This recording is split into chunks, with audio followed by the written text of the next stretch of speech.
What's up, guys? Welcome back to my channel, and if you're new here, then welcome to our little corner of the internet. Today we're going to be watching a video titled 10 US towns frozen in the 60s and never moved on. I am most likely going to want to move to all of these, so without further ado, let's see what this video is about. Across the US, there are towns that still look and feel exactly like the late 1950s and 60s, as if the modern world just Did you see that police car? and feel exactly Come on. like the late 1950s and 60s, as if the modern world just missed the turnoff. From retro barbershops to neon motels and untouched main streets, these communities didn't freeze by accident. Their stories are stranger. Let's start with the least time-warped and end with the most surreal. 10. Mount Airy, North Carolina.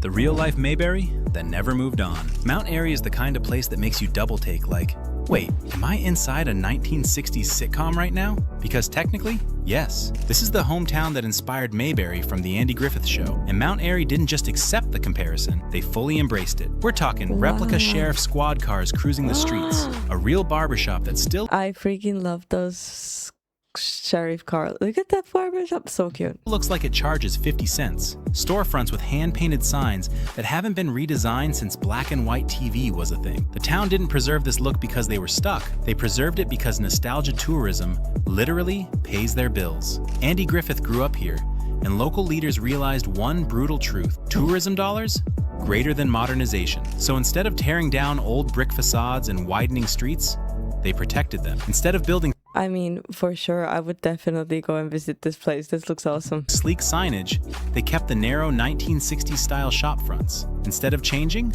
they doubled down. There's even a Mayberry tour where you ride around in an old squad car and families come in 3 generations deep because they discover the show through reruns. Netflix. 9. Granville, Tennessee. The scripted 1960s small town that feels too perfect. Granville is so perfectly preserved, it honestly feels fake. Like the entire place was built for a Hallmark movie and everyone just forgot to leave. Main Street festivals? Check. Rocking chairs on porches? Double check. Retro signage that looks like an intern spent weeks aging it for historical accuracy? Is the rocking chair on porches? Did you hear that? My headphones just said low battery. I don't know if you heard that. But rocking chairs on porches is like what makes it American. You know, when you have that rocking chair on the porch, it's the most American thing. Absolutely. Granville didn't choose to stay small. It sort of got stranded. After the mid-century, the town lost most of its commercial base. Businesses closed, people moved away, and the economic pressure to modernize just vanished. And ironically, that saved the look of the town. When leaders realized they couldn't compete with bigger cities, they pivoted. If they couldn't modernize, Oh, I love they'd these. romanticize. They built heritage tourism from scratch. Classic car shows, themed weekends, period-correct storefronts, and locals maintaining interiors like they're the custodians of an American time capsule. Granville isn't just old, it's curated. A living museum where the 1960s never rolled into 1970. 8. Jerome, Arizona. The artist colony that saved a ghost town. Jerome used to be a booming copper town. Then the mines closed in the 1950s and the entire place nearly became a ghost town. Houses crumbled, buildings leaned downhill, and the main street looked abandoned. But then the artists came. In the 1960s and 70s, a wave of painters, musicians, and free spirits moved in. Oh my god, I love that. Drawn by cheap rent, beautiful ruin, and a total lack of rules. Perfect combo. They didn't tear the old buildings down, they renovated them just enough to survive. So the town kept its early 20th century bones while absorbing mid-century counterculture vibes. It looks so cool. But I don't know if I would live in a place like this. Would you live in a place like this? Let me know in the comments below. But I think this might be a bit too far, you know, just a teeny bit, but I would love to visit. 1960s murals on 1910 brick walls, hippie studios and old mining offices, steep streets where nothing looks remodeled. Also those hills, just by looking at them I'm already like out of breath, you know. I just can't imagine myself in Spain. We have enough of that, walking up and down those. Just repurposed. Jerome became a ghost town turned arts colony, and today you can It actually looks a lot like Spain. still walk past 1960s era studios and saloons preserved exactly because no one had money to replace them. 7. Bisbee, Arizona. No big box stores, no strip malls, just steep streets, retro neon, century-old hotels, and cafes with decades of personality baked into the walls. Bisbee followed Jerome's path. Artists, retirees, and counterculture folks moved in, preserving the quirky vibe. The Copper Queen Hotel, a gorgeous century-old landmark, became the beating heart of the local economy, anchoring heritage tourism and keeping everything around it historically intact. Because of the geography, developers couldn't sprawl outward. Because of tourism, they didn't want to build upward. Wow. So Bisbee stayed visually locked where mid-century America left. Visitors describe it as This is beautiful. It looks like Western. a 1960s Western with espresso and art gallery. Honestly, that's accurate. Now let's shift to a beach town that looks like a vintage postcard someone forgot to update. 6.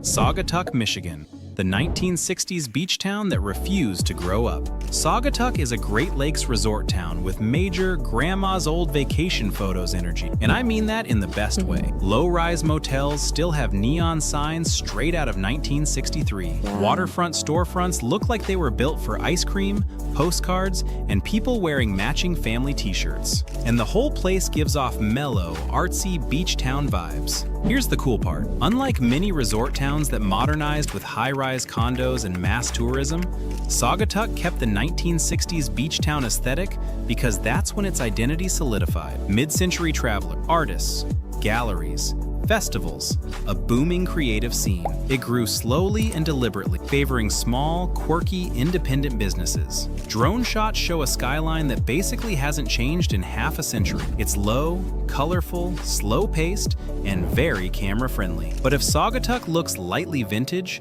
our next destination looks like That is really pretty as well.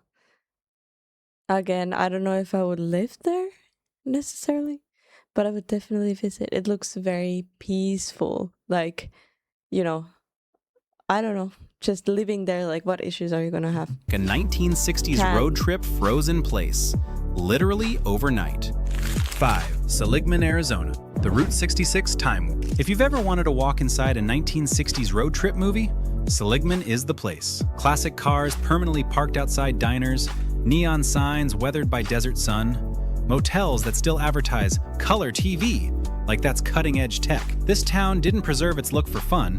It preserved it because it had no choice. When the interstate bypassed Seligman, overnight traffic disappeared. With no money coming in, nobody modernized anything. Owners just patched, repaired, and held on to what they already had. Then, Route 66 nostalgia tourism exploded. Suddenly, old was valuable. Tourists came for the time warp aesthetic. Businesses leaned into it. Some even parked classic cars outside, specifically for Instagram. I love these classic car looks. Like, I just love the way they look. I just in a few videos ago, I was like, why do they not make it the same, but just the inside, like the motor and everything different? Because they look so much cuter. Bait, knowing that the visuals themselves are their #1 marketing tool. Seligman is mid-century Americana distilled into one surreal Main Street. But while Seligman looks stuck in a single decade, our next pick looks older, yet still feels exactly like the 1950s to 60s because of a strange twist in history. 4. Galena, Illinois. The town that accidentally skipped urban renewal. Galena's Main Street feels like stepping into a sepia postcard. It's dominated by beautiful 19th century brick buildings, but the way those buildings were used in the 1950s and 60s stuck around. Why? Because Galena basically skipped the national trend that transformed small towns after World War II, urban renewal. Across America, cities bulldozed historic downtowns to build malls, wide roads, and parking lots. Galena said, no thanks, not because they were visionaries, but because tourism started growing at the perfect moment. Residents realized their historic charm was profitable, so they preserved everything. Facades, shop fronts, narrow sidewalks, and period-appropriate signage. Today, photographers and filmmakers love Galena because it can pass for almost any old America era without makeup. The town looks like it held its breath for 60 years and never exhaled. But from historic brick... I love the look of these brick, like, everything as well. It looks so cute. But for some reason, again, I feel like I'd be anxious here. I don't know why. I don't know why. It's like stuck in the past. But I love it though, in a way. towns, let's go somewhere completely different. A suburban neighborhood that looks like a mid-century architecture magazine. 3. The Eichler Tracts of Palo Okay, now here, that house moved me in right now. Alto, California. Mid-century modern, frozen in place. Imagine walking into Oh, I love the, okay, yeah. a 1960s dream of the future. Flat roofs, huge glass windows, Yeah. clean geometric lines, Yes. carports that look like they were designed for a spaceship instead of a Ford. These are Yes. Eichler homes, part of a mid-century Oh my God, look at how pretty that is. Yeah, yep. suburban I'm moving experiment there. that still survives in neighborhoods like Green Meadow and Green Gables in Palo Alto. And they look exactly like the original brochures because the neighborhoods were added to the National Register of Historic Places. Strict rules discourage teardowns or remodels, and the community actively preserves the vibe. The result? Entire streets that feel like retro film sets for a 1965 family sitcom. Statistics time. Green Meadow alone has 243 single-story Eichler homes, all built in the mid-1950s and maintained as a living, breathing museum of suburban modernism. Walking here feels like you're about to see a kid run out the front door with a metal lunchbox. But Eichler neighborhoods are preserved by design. Our next example, preserved by bureaucracy. Thousands of towns locked in time because of strict historic district laws. 2. Historic district towns with high, frozen housing stock. This one isn't a single town. It's a whole category of American places that feel stuck in the mid-20th century because of policy. Towns like Lewistown, Montana, or Astoria, Oregon have some of the highest ratios of historic buildings per housing unit in the country. That means entire neighborhoods are legally protected from major changes. You can't tear down, you can't build up, you can't radically alter a facade or widen a street. So visually, everything moves slowly, very slow. Key stats. The US has 2,300 plus local historic districts today, compared to around 100 in 1966. In some cities, there's one historic property for every 80 to 150 homes. That means a huge portion of America looks like it hasn't changed since the era of rotary phones, simply because the rules prevent drastic changes. These towns aren't frozen by nostalgia or collapse. They're frozen by design. And if you want to see the ultimate version of this, the final boss of America's time warp preservation, there's one place where the laws are so strict and the branding so strong that entire districts look like a movie set. 1. That is so pretty. Branding so strong that entire That looks like from Ratatouille, and I love Ratatouille. districts look like a movie set. 1. Savannah, Georgia. The policy-engineered time capsule. Savannah's historic landmark district isn't just old, it's enormous. It's the biggest national historic landmark district in the entire United States. And here's the wild part. Over 40% of the 2,500 plus buildings in the district are officially recognized as architecturally or historically significant. That level of protection means height limits, strict design review boards, carefully enforced facade standards, almost zero tolerance for modern-looking replacements. Savannah didn't Interesting. accidentally freeze in I didn't think Savannah was going to be on this list. time.